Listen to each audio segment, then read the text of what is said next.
Hi, in this video I will show you how to connect Wi-Fi to your COROS Dura cycling computer.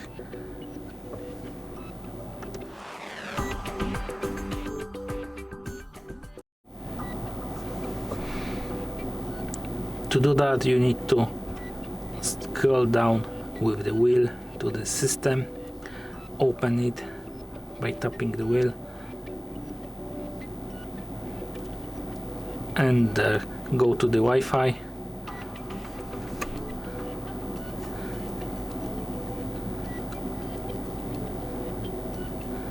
And you need to open the COROS app and insert Wi-Fi password. Thank you for watching. If you like this video, subscribe to our channel and give us a like.